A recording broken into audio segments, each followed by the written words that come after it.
মাটি খেয়ে মানুষ বাঁচে এমন কথা শুনলে হয়তো অনেকেই অবাক হবেন, কিন্তু বাংলাদেশের এমন এক বিস্কুট ছিল যা তৈরি হতো মাটি দিয়েই, আর সেই বিস্কুটই মানুষ খেত। শুনতে অবিশ্বাস্য লাগলেও এটাই সত্য। বাংলাদেশের কিছু অঞ্চলে বহু বছর ধরে জনপ্রিয় ছিল শিকর নামের এই অদ্ভুত খাবার।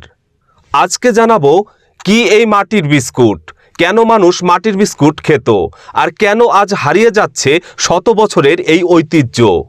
শিকর মূলত পোড়ামাটির তৈরি এক ধরনের বিস্কুট। এটি তৈরি করা হতো বিশেষ ধরনের এঁটেল মাটি দিয়ে। গবেষকদের মতে শিকর শব্দটি এসেছে ফার্সি ভাষা থেকে। সিয়া অর্থ কালো আর কর অর্থ মাটি, সেখান থেকেই সিয়াকর পরে যার নাম হয় শিকর। একসময় হবিগঞ্জ, মৌলভীবাজার, সিলেট, কুমিল্লা ও ব্রাহ্মণবাড়িয়ার বিভিন্ন অঞ্চলে এর প্রচলন ছিল ব্যাপক। প্রশ্ন আসতেই পারে, কারা খেত এই মাটির বিস্কুট? সিয়াকর খাওয়ার প্রচলন ছিল মূলত কুমার ও শব্দকর সম্প্রদায়ের দরিদ্র মানুষের মধ্যে। অনেক জায়গায় চালের বিনিময়ে বিক্রি হতো এই মাটির বিস্কুট। তবে গবেষকরা বলেছেন এটি শুধু ক্ষুধা নিবারণের জন্য নয়, বরং অনেকের কাছে ছিল অভ্যাস ও বিশ্বাসের বিষয়।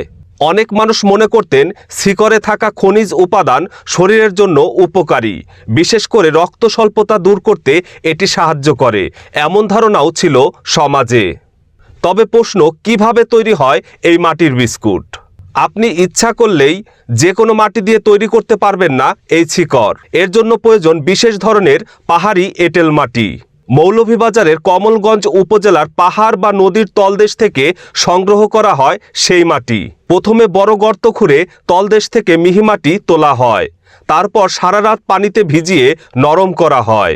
পরে কয়েক ধাপে মাটিকে মাখিয়ে তৈরি করা হয় মসৃণ মণ্ড। সেই মণ্ড ছাঁচে ফেলে হাতুড়ি দিয়ে চ্যাপ্টা করে ছোট ছোট টুকরো বানানো হয়।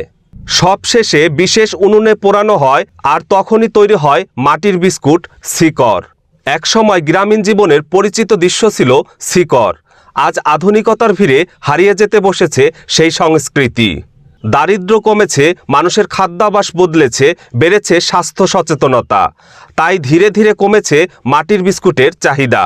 মাটি দিয়ে তৈরি বিস্কুট শুনতে অদ্ভুত হলেও এটি বাংলাদেশের লোকজ সংস্কৃতির বাস্তব ইতিহাস। আজ হয়তো হারিয়ে যাচ্ছে শিকর, কিন্তু এর সঙ্গে জড়িয়ে আছে গ্রামীণ মানুষের জীবন, বিশ্বাস ও সংগ্রামের গল্প। প্রিয় দর্শক, আপনার এলাকায় কি এখনও শিকর তৈরি হয়? কমেন্ট করে জানাতে পারেন আমাদের।